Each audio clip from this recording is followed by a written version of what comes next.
కాదు, యావత్తు భారతదేశం అంతా కూడా బ్రిటిష్ వాళ్ళకు వ్యతిరేకంగా స్వతంత్ర ఉద్యమ నినాదంలో వందే మాతరం కీలక నినాదంగా మరి దేశమంతా మారుమోగిన విషయాన్ని ఈ సందర్భంగా మనవి చేస్తూ ఉన్నాను. ఈరోజు మనకు 150 సంవత్సరాల క్రితము మహాకవి బంకించంద్ర చటర్జీ గారు మరి ఈ యొక్క వందే మాతరం రూపకల్పన చేసి మన జాతికి అందించడం జరిగింది, మన దేశానికి అందించడం జరిగింది, ఉద్యమకారులకు అందించడం జరిగింది, ఈ దేశ ప్రజలకు అందించడం జరిగింది ఈ వందే మాతరం. ఎందుకంటే వందే మాతరం అంటే మరి ఈరోజు మనం ఏదైతే భారత మాతకు జయ అంటున్నామో, మొట్టమొదటిసారిగా మన భారతదేశాన్ని మాతతో పోల్చినటువంటి మహానుభావుడు బంకించంద్ర చటర్జీ. అందుకే మాతకు వందే అన్నాడు, మాతకు నమస్కారం అని చెప్పాడు. ఈ వందే మాతరం అంటే మాతకు అంటే భారతదేశానికి మరి నమస్కారం చెప్పడమే వందే మాతరం.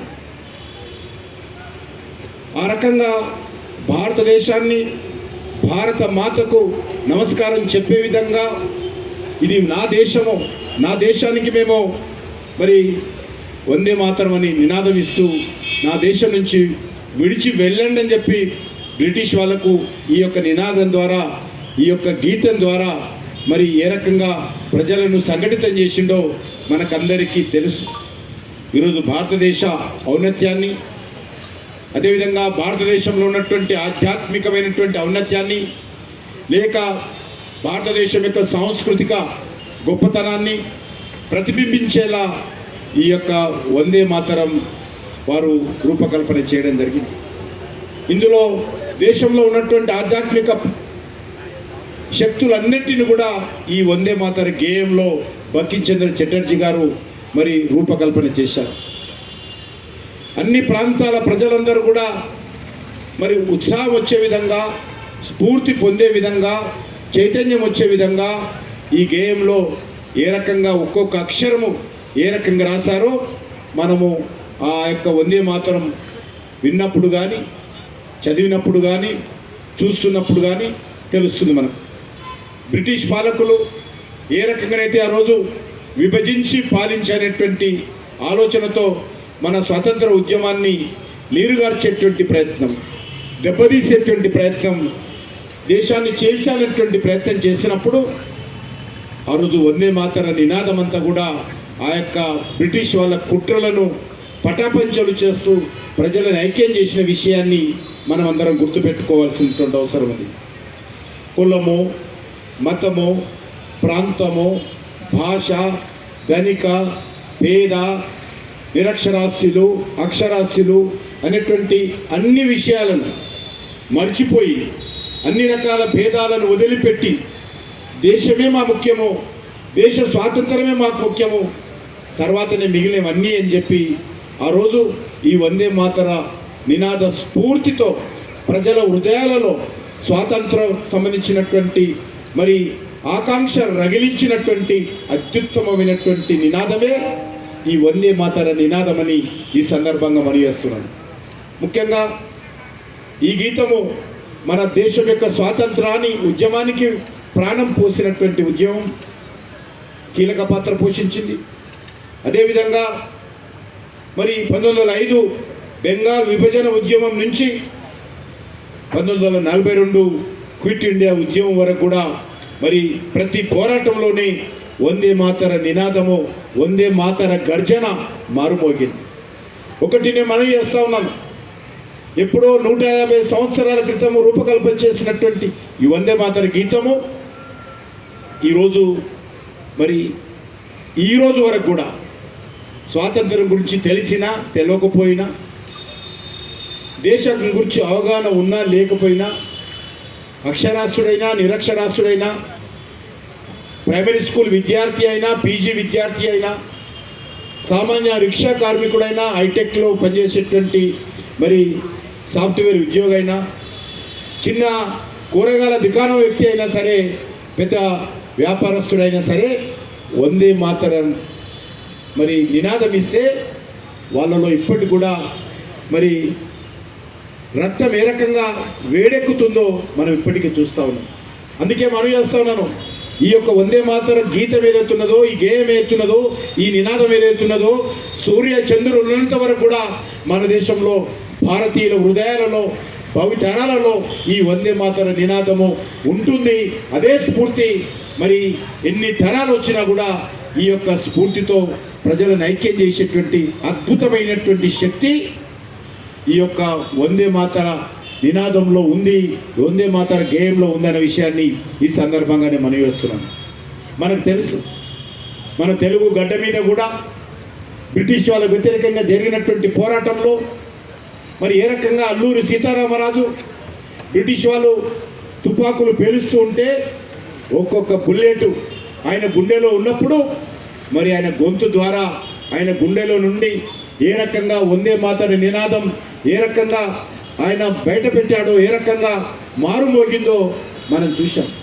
అనేక మంది ఇక్కడ కూడా మీరు ఎగ్జిబిషన్లో చూడొచ్చు, ఏ రకంగా వందే మాతర నినాదంతో ప్రజలు ప్రాణాలను లెక్క చేయకుండా ఈ స్వతంత్ర సమర పోరాటంలో మరి ఏ రకంగా ప్రాణాలు సైతం పణంగా మరి ఏ రకంగా ముందుకొచ్చారో మనం చూస్తున్నాము.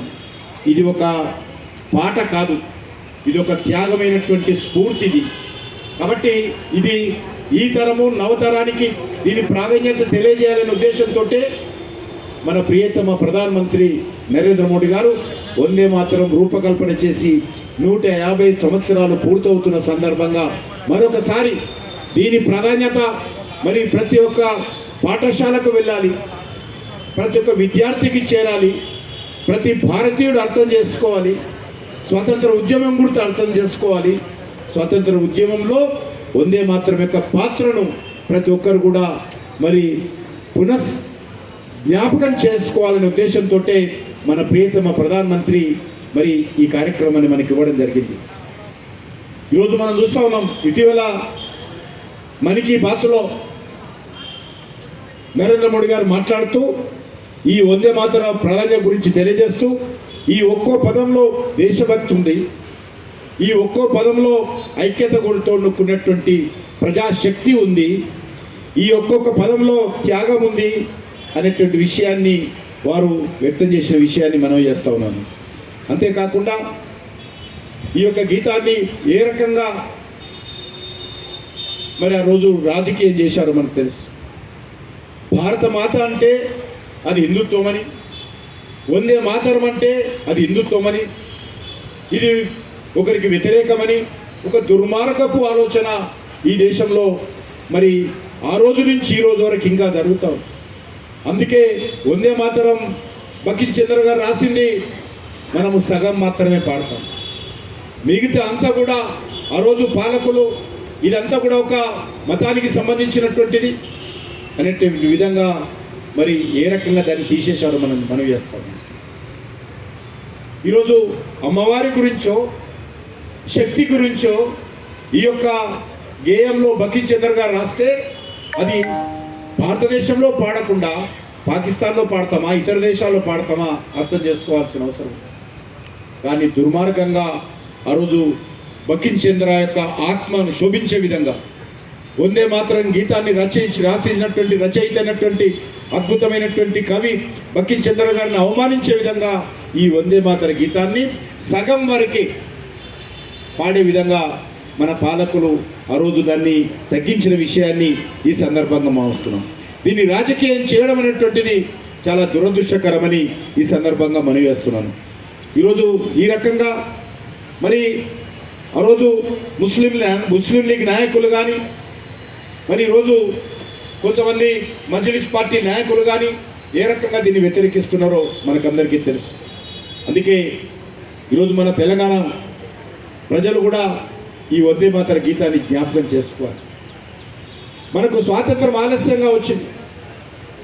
దేశమంతా కూడా 1947 15th ఆగస్టుకు స్వాతంత్రం వస్తే దేశమంతా కూడా 3 రంగుల జెండా మరి 15th ఆగస్టు 1947 రెపరెపలాడితే దేశమంతా కూడా మరి స్వేచ్ఛ బ్రిటిష్ వాళ్ళ పరిపాలన 1947 15th ఆగస్టు ఆ రోజు వెళ్ళిపోతే మన యొక్క నేటి తెలంగాణ, నాటి హైదరాబాద్ సంస్థానం, నిజాం రాజ్యంలో మనకు స్వాతంత్రం రాలా. మనకు 13 నెలల ఆలస్యంగా స్వాతంత్రం వచ్చింది మనం ఉన్నటువంటి ప్రాంతానికి, మన తెలంగాణ రాష్ట్రానికి.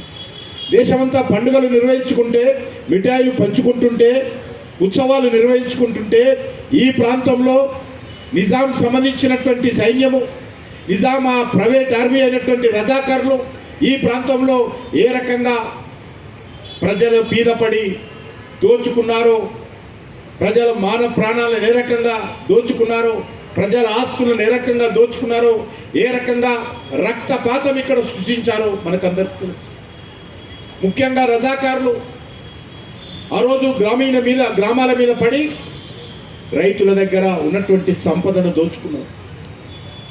వందల వేల మందిని ఆ రోజు అన్యాయంగా తుపాకులతో వరుసగా నిలబెట్టి, ఒక్కొక్క దగ్గర 150 మందిని వరుసగా నిలబెట్టి కాల్చి చంపారు. వందలాది మందిని బావులలో వేసి మరి ఏ రకంగా చంపారో మనం చూసాం. అమాయకులైనటువంటి హిందూ స్త్రీలను నగ్నంగా వాళ్ళ ముందు ఊరి చౌరస్తాలలో బతుకమ్మలు ఆడించినటువంటి ఘట్టాలు, దుర్మార్గము ఘట్టాలు ఈరోజు కూడా మన కళ్ళ ముందు కదలాడుతూ ఉంటాయి. ఆ సమయంలో ఇక్కడ ఉన్నటువంటి ప్రజలు చేసినటువంటి పాపం ఏమంటే వందే మాతరం నినాదం ఇవ్వడం. ఆ రోజు ఇక్కడ ఉన్నటువంటి ప్రజలందరూ కూడా చేసినటువంటి పాపం ఏంటంటే మాకు స్వాతంత్రం కావాలి, ఈ యొక్క హైదరాబాద్ సంస్థానము, ఈ నిజాం రాజ్యం కూడా మరి భారతదేశంలో విలీనం కావాలి, భారతదేశంలో కలవాలి అంటే ఆ రోజు నిజాం ఒప్పుకోలే. ఎవరైతే వందే మాతరం నినాదం ఇస్తే వాళ్ళ మీద దాడులు, హత్యాకాండ కొనసాగించినటువంటి ఒక అరాచకమైనటువంటి హత్యాకాండ ఈ తెలంగాణలో జరిగింది. మరి ఈ యొక్క వందే మాతరం రామచంద్రరావు గారు, ఆయన పేరు రామచంద్రరావు గారు, ఉస్మానియా యూనివర్సిటీలో చదివే విద్యార్థి. ఆయన ఆ రోజు ఆయన మాకు స్వాతంత్రం కావాలని చెప్పి కొంతమంది విద్యార్థులను సంఘటితం చేసి వందే మాతరం నినాదం ఇస్తే ఆయనను అనేక రకాలుగా నిజాం పోలీసులు హింసించి, ఆ యొక్క ఉస్మానియా యూనివర్సిటీ మేనేజ్మెంటు అనేక రకాలుగా వేధించి ఆయనను మరి స్కూళ్ళు, కాలేజీ నుంచి బహిష్కరించడం జరిగింది. కారణము ఆయన వందే మాతరం నినాదం ఇచ్చాడు. అందుకే ఆయనకు చివరగా వందే మాతరం రామచంద్రరావు గారు అని పేరు వచ్చింది. అదృష్టం నాకు కూడా ఆయనను కలిసేటువంటి అవకాశం దొరికింది. అంతేకాకుండా అనేక మంది ఈ హైదరాబాద్ నగరంలో, తెలంగాణ రాష్ట్రంలో నిజాంకు వ్యతిరేకంగా వందే మాతరం నినాదంతో ఈ ప్రాంతంలో కూడా 3 రంగుల జెండా కోసం, స్వాతంత్రం కోసం పోరాటం చేశారు. దానికి స్ఫూర్తి వందే మాతర నినాదము, వందే మాతర గీతమైనటువంటి విషయాన్ని ఈ సందర్భంగా మనం జ్ఞాపకం చేసుకోవాల్సిన అవసరం. అందుకే ఈరోజు మనం చూస్తూ ఉన్నాం మరి ఆ యొక్క రజాకారుల వారసత్వంగా ఉన్నటువంటి కాసిం రజ్వీ స్థాపించినటువంటి మజ్లిస్ పార్టీ, రజాకారుల నాయకుడు కాసిం రజ్వీ స్థాపించినటువంటి ఈ యొక్క మజ్లిస్ ఇతాదల్ ముస్లిమీన్ ఏదైతే పార్టీ ఈరోజు ఎంఐఎం పార్టీ ఉందో, ఆ పార్టీ ఈ రోజు వరకు కూడా వందే మాతరాన్ని వ్యతిరేకిస్తారు. ఆయన ఇక్కడ నుంచే ఎంపీ, ఆయన అంటాడు, నా మెడ మీద కత్తి పెట్టినా నేను భారత మాతకు చెయ్యను, నా మెడ మీద కత్తి పెట్టినా నేను వందే మాతర గీతం పాడను. అటువంటి దుర్మార్గులు ఈరోజు ఇక్కడి నుంచి గెలవడం ఏదైతే ఉన్నదో మనం చేసుకున్నటువంటి దురదృష్టకరమని ఈ సందర్భంగానే మనం చేస్తా ఉన్నాం. అందుకే ఈరోజు మనం అందరం కూడా ఈ దిశలోనే మరి మన దేశం గురించి, మన యొక్క దేశం యొక్క చరిత్ర గురించి మనం ఆలోచన చేసుకుంటూ మన భావి తరాల పిల్లలకు ఆ రోజు మన నాయకులు, మన యొక్క స్వతంత్ర సమరయోధులు చేసినటువంటి త్యాగాలను, వాళ్ళు చేసినటువంటి పోరాటాలను ఈ తరానికి అందించాల్సిన అవసరం ఉంది. ఈరోజు కూడా నేను ఇక్కడ ఉన్నటువంటి టీచర్లను అడుగుతాను, మీరు మీ క్లాస్ రూమ్లోకి వెళ్ళి మీ పిల్లలను లేపి మనకు స్వాతంత్రం ఎప్పుడు వచ్చిందని అడగండి. వాళ్ళు టక్కున చెప్పేటువంటి సమాధానం 15th August 1947 అంటారు. ఎవరు కూడా ఈ ప్రాంతంలో 3 రంగుల జెండా ఎగిరినటువంటి 17th September 1948 గురించి ఏ విద్యార్థికి తెలియదు. మనం ఒక బర్త్డే చేసుకుంటాము, వ్యక్తుల మనం బర్త్డే చేసుకుంటాము, ఒక సంస్థ పెట్టుకుంటే సంస్థ ప్రారంభోత్సవాలు చేసుకుంటాము, ఒక విద్యా సంస్థ వార్షికోత్సవాలు నిర్వహించుకుంటాము. కానీ మనకు స్వాతంత్రం వచ్చినటువంటి విషయాన్ని మనకు తెలియదు, మన పిల్లలకు తెలియదు. ఇంత పెద్ద చరిత్ర ఇది. 13 నెలలుగా ఆలస్యంగా వచ్చినటువంటి స్వాతంత్రం. వారు నిజాం ఏమన్నాడు, నేను భారతదేశంలో కలవను, నేను స్వతంత్రంగా మన దేశం స్వాతంత్రం వచ్చినప్పటికే జవహర్లాల్ నెహ్రూ ప్రధానమంత్రి అయ్యారు. అయిన తర్వాత విషయం చెప్తున్నాను, నేను భారతదేశంలో కలవను, నేను స్వతంత్రంగా ఉంటాను, కలిస్తే గెలిస్తే పాకిస్తాన్తో కలుస్తాను తప్ప భారతదేశంతో కలవను. ఐక్యరాజ్య సమితికి ఉత్తరం రాశాడు నిజాం.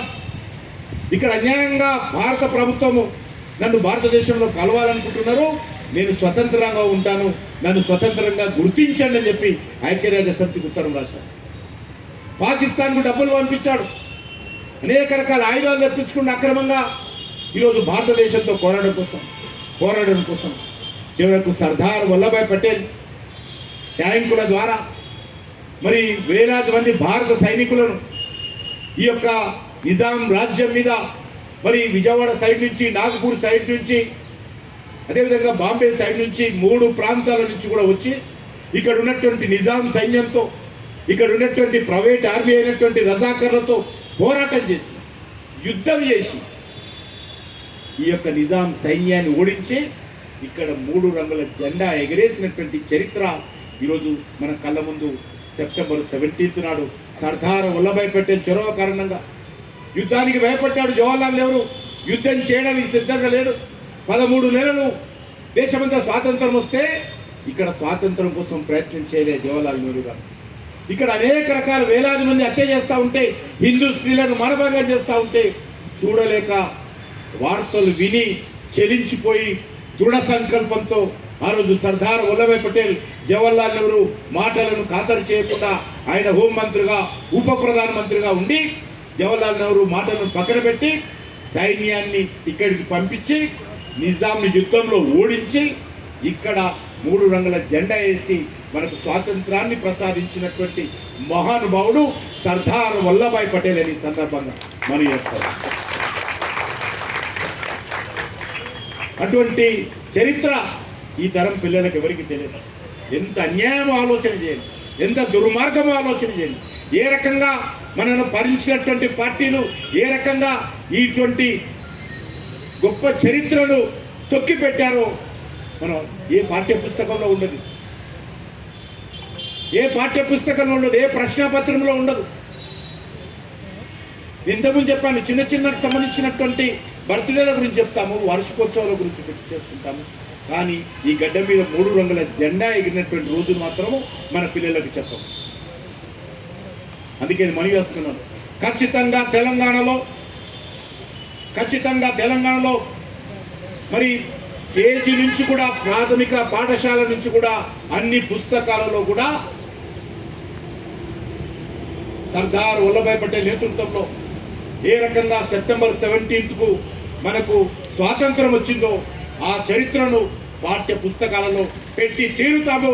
ఈ రోజు కాకపోయినా మేము రానున్న రోజుల్లో భారతీయ జనతా పార్టీ అధికారంలోకి వచ్చిన తర్వాత సర్దార్ వల్లభాయ్ నేతృత్వంలో భారత సైనికులు చేసినటువంటి పోరాటం, పోలీస్ యాక్షన్, యుద్ధము, ఏ రకంగా నిజాం రాజ్యం రజాకారులు గ్రామీణ ప్రాంతాల మీద పడి ప్రజలను దోచుకున్నారో, వేధించారో, హత్యాకాండ కొనసాగించారో ఆ చరిత్రనంతా కూడా ఖచ్చితంగా మరి పాఠ్య పుస్తకాల్లో పెట్టే విధంగా మేము నిర్ణయం తీసుకుంటామని చెప్పి ఈ సందర్భంగా మనవి చేస్తూ మరొకసారి నేను ప్రతి ఒక్కరు కూడా హృదయపూర్వకమైనటువంటి శుభాకాంక్షలు తెలియజేస్తూ సెలవు తీసుకుంటున్నాను. భారత్ మాతాకి వందే వందే.